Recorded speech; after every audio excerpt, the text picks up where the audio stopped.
Shrimad Bhagavad Gita L 11वां अध्याय विश्वरूप दर्शन योग भाग 2। आख्याहि मे को भवानुग्र रूपो नमोस्तुते देववर प्रसीद विज्ञातुमिच्छामि भवन्तमाद्य न ही प्रजानामि तव प्रवृत्तिं। मुझे बतलाइए कि आप उग्र रूप वाले कौन हैं। हे देवों में श्रेष्ठ, आपको नमस्कार हो, आप प्रसन्न होइए। हे आदि पुरुष, आपको मैं विशेष रूप से जानना चाहता हूँ, क्योंकि मैं आपकी प्रवृत्ति को नहीं जानता। श्री भगवानुवाच कालोस्मि लोकक्षयकृत प्रवृद्धो लोकान्स्माहर तुम्हें प्रवृत्तः ऋतेऽपि त्वा न भविष्यन्ति सर्वे येवस्थिताः प्रत्यनीकेषु योधाः। श्री भगवान बोले, मैं लोकों का नाश करने वाला बढ़ा हुआ महाकाल हूँ। इस समय लोकों को नष्ट करने के लिए प्रवृत्त हुआ हूँ। इसलिए जो प्रतिपक्षियों की सेना में स्थित योद्धा लोग हैं, वे सब तेरे बिना भी नहीं रहेंगे, अर्थात तेरे युद्ध न करने पर भी इन सब का नाश हो जाएगा। तस्मात् त्वमुत्तिष्ठ यशो लभस्व जित्वा शत्रून् भुङ्क्ष्व राज्यं समृद्धम्। मया वैते निहताः पूर्व में निमित्त मात्रं भव सव्यसाचिन्। अतएव तू उठ, यश प्राप्त कर और शत्रुओं को जीतकर धन धान्य से संपन्न राज्य को भोग। ये सब शूरवीर पहले ही से मेरे ही द्वारा मारे हुए हैं। हे सव्यसाचिन, तू तो केवल निमित्त मात्र बन जा।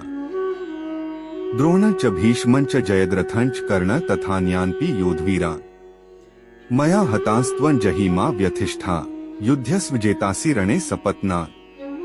द्रोणाचार्य और भीष्म पितामह तथा जयद्रथ और कर्ण तथा और भी बहुत से मेरे द्वारा मारे हुए शूरवीर योद्धाओं को तू मार। भय मत कर, निःसंदेह तू युद्ध में वैरियों को जीतेगा, इसलिए युद्ध कर। संजय उवाच एत श्रुत्वा वचने केशवस्य कृताजलिर्वेपमानः किरीटी नमस्कृत्वा भूय एवाह कृष्ण सगद गदन भीतः प्रणमय। संजय बोले हैं, केशव भगवान के इस वचन को सुनकर मुकुटधारी अर्जुन हाथ जोड़कर कांपता हुआ नमस्कार करके फिर भी अत्यंत भयभीत होकर प्रणाम करके भगवान श्री कृष्ण के प्रति गदगद वाणी से बोले हैं। अर्जुन उवाच स्थाने हृषिकेश तव प्रकीर्त्या जगत प्रहृष्यत्यनुरज्यते च रक्षांसि भीतानि दिशो द्रवंती सर्वे नमस्यन्ति च सिद्धसंधाः।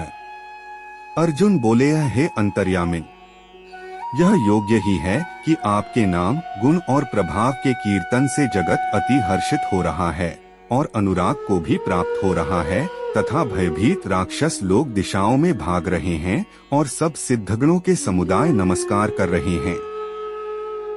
कस्माच्चते न नमेरन महात्मन गरी से ब्रह्मणोप्यादिकर्त्रे अनंत देवेश जगन्निवास त्वमक्षरं सत्सत तत्परं यत्। हे महात्मन, ब्रह्मा के भी आदिकर्ता और सबसे बड़े आपके लिए वे कैसे नमस्कार न करें, क्योंकि है अनंत। हे देवेश, हे जगन्निवास, जो संत असत और उनसे परे अक्षर अर्थात सच्चिदानंद घन ब्रह्मा हैं, वह आप ही हैं। त्वमादिदेवः पुरुषः पुराण त्वमस्य विश्वस्य परं निधानम् वेत्तासि वेद्यं परं च धाम त्वया ततं विश्वमन्तरु। आप आदिदेव और सनातन पुरुष हैं। आप इस जगत के परम आश्रय और जानने वाले तथा जानने योग्य और परम धाम हैं। हे अनंतरूप, आपसे यह सब जगत व्याप्त अर्थात परिपूर्ण है। वायुर्यमोऽग्निर्वरुणः शशांकः प्रजापतिस्त्वं प्रपितामहश्च नमो नमस्तेस्तु सहस्रकृत्वः पुनश्च भूलोऽपि नमो नमस्ते। आप वायु, यमराज, अग्नि, वरुण, चंद्रमा, प्रजा के स्वामी ब्रह्मा और ब्रह्मा के भी पिता हैं। आपके लिए हजारों बार नमस्कार। नमस्कार हो, आपके लिए फिर भी बार बार नमस्कार। नमस्कार। नमः पुरस्तादत पृष्ठतस्ते नमोस्तुते सर्वत एव सर्व अनंत वीर्यामित विक्रमस्त्वं सर्व समाप्नोषि ततोसि सर्वः। हे अनंत सामर्थ्य वाले, आपके लिए आगे से और पीछे से भी नमस्कार। हे सर्वात्मन, आपके लिए सब ओर से नमस्कार हो, क्योंकि अनंत पराक्रमशाली आप समस्त संसार को व्याप्त किए हुए हैं। इससे आप ही सर्वरूप हैं। सखेति मत्वा प्रसभन यदुक्ता, हे कृष्ण हे यादव हे सखेति, अजानता महिमानम तवेद मया प्रमादात प्रणयेन वापि यच्चाभासार्थम सत्कृतोसि विहारशयासन भोजनेषु एकोत्वाप्यच्युत तत्समक्षं तत्क्षामे त्वामहं प्रमेयम्। आपके इस प्रभाव को न जानते हुए आप मेरे सखा हैं, ऐसा मानकर प्रेम से अथवा प्रमाद से भी मैंने हे कृष्ण हे यादव हे सखे इस प्रकार जो कुछ बिना सोचे समझे हठात कहा है। और हे अच्युत, आप जो मेरे द्वारा विनोद के लिए विहार, शय्या, आसन और भोजनादि में अकेले अथवा उन सखाओं के सामने भी अपमानित किए गए हैं, वह सब अपराध अप्रमेय स्वरूप अर्थात अचिंत्य प्रभाव वाले आपसे मैं क्षमा करवाता हूँ। पितासी लोकस्य चराचरस्य त्वमस्य पूज्यश्च गुरुर्गरिया न त्वत्समोऽस्त्यभ्यधिकः कुतोऽन्यो लोकत्रयेऽप्य प्रतिम प्रभा। आप इस चराचर जगत के पिता और सबसे बड़े गुरु तथा अति पूजनीय हैं। हे अनुपम प्रभाव वाले, तीनों लोकों में आपके समान भी दूसरा कोई नहीं है, फिर अधिक तो कैसे हो सकता है। तस्मात् प्रणमय प्रणिधाय काय प्रसाद्ये त्वामहमीश मीड्यम पितेव पुत्रस्य सखेव सख्युः प्रियः प्रियायार्हसि देव सोढुम्। अतएव हे प्रभो, मैं शरीर को भली भांति चरणों में निवेदित कर प्रणाम करके स्तुति करने योग्य आप ईश्वर को प्रसन्न होने के लिए प्रार्थना करता हूँ। हे देव, पिता जैसे पुत्र के, सखा जैसे सखा के और पति जैसे प्रियतमा पत्नी के अपराध सहन करते हैं, वैसे ही आप भी मेरे अपराध सहन करने योग्य हैं। अदृष्ट पूर्वं हृषितोस्मि दृष्ट्वा भयेन च प्रव्यथिता मनो में तदेव में दर्शय देवरूपण प्रसीद देवेश जगन्निवास। मैं पहले न देखे हुए आपके इस आश्चर्यमय रूप को देखकर हर्षित हो रहा हूँ और मेरा मन भय से अति व्याकुल भी हो रहा है, इसलिए आप उस अपने चतुर्भुज विष्णु रूप को ही मुझे दिखलाइए। हे देवेश, हे जगन्निवास, प्रसन्न होइए। किरीटिनम गदिनं चक्रहस्त मिच्छामि त्वा द्रष्टुमः तथैव तेनैव रूपेण चतुर्भुजेन सहस्रबाहो भव विश्वमूर्ते। मैं वैसे ही आपको मुकुट धारण किए हुए तथा गदा और चक्र हाथ में लिए हुए देखना चाहता हूँ, इसलिए हे विश्वस्वरूप, हे सहस्रबाहो, आप उसी चतुर्भुज रूप से प्रकट होइए। श्री भगवानुवाच मया प्रसन्नेन तवार्जुनेद रूपं परं दर्शितमात्मयोगात् तेजोमय विश्वमन्तमाद्यन् यन्मे त्वदन्येन न दृष्ट पूर्वम्।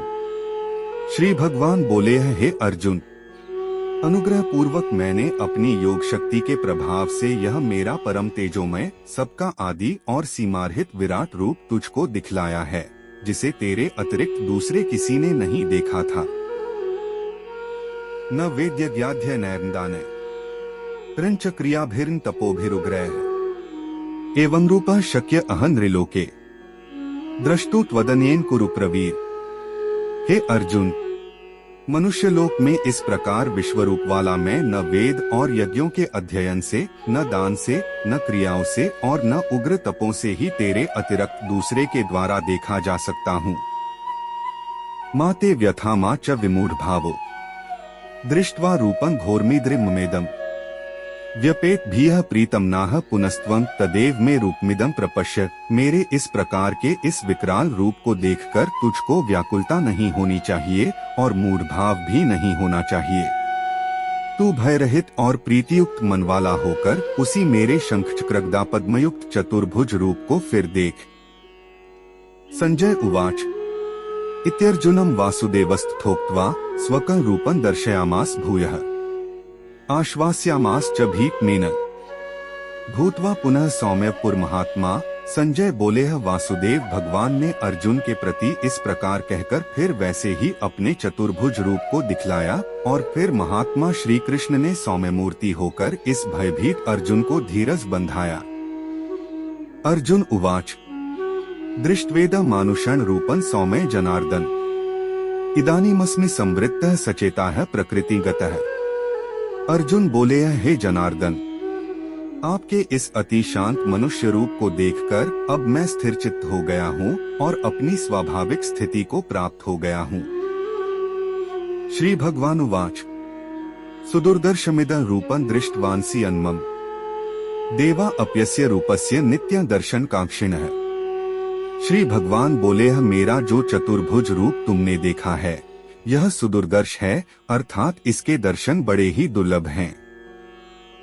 देवता भी सदा इस रूप के दर्शन की आकांक्षा करते रहते हैं। न वेदैन तपसा न दाने न चेजय शक्य एवं विधो द्रष्टु दृष्टवांसी मा यथा। जिस प्रकार तुमने मुझे देखा है इस प्रकार चतुर्भुज रूप वाला मैं न तो वेदों से, न तप से, न दान से और न यज्ञ से ही देखा जा सकता हूँ। भक्तया त्वनन्यया शक्य अहमेवं विधोर्जुन ज्ञातु द्रष्टुं च तत्त्वेन प्रवेष्टुं च परंतप। परंतु हे परंतप अर्जुन, अनन्य भक्ति के द्वारा इस प्रकार चतुर्भुज रूप वाला मैं प्रत्यक्ष देखने के लिए, तत्व से जानने के लिए तथा प्रवेश करने के लिए अर्थात एक ही भाव से प्राप्त होने के लिए भी शक्य हूँ। मत्कर्म कृन् मत परमो मद्भक्त संगवर्जितः निर्वैरः सर्वभूतेषु यः स मामेति पांडव। हे अर्जुन, जो पुरुष केवल मेरे ही लिए संपूर्ण कर्तव्य कर्मों को करने वाला है, मेरे परायण है, मेरा भक्त है, आसक्ति रहित है और संपूर्ण भूत प्राणियों में वैरभाव से रहित है, वह अनन्य भक्तियुक्त पुरुष मुझको ही प्राप्त होता है। तत्सदिति श्रीमद् भगवद गीतासूपनिषत्सु ब्रह्म विद्यायां योग शास्त्रे श्री कृष्णार्जुन संवादे विश्वरूप दर्शन योगो नाम एकादशोऽध्यायः। इस प्रकार उपनिषद, ब्रह्म विद्या तथा योग शास्त्र रूप श्रीमद् भगवद गीता के श्री कृष्ण अर्जुन संवाद में विश्वरूप दर्शन योग नामक 11वां अध्याय संपूर्ण हुआ।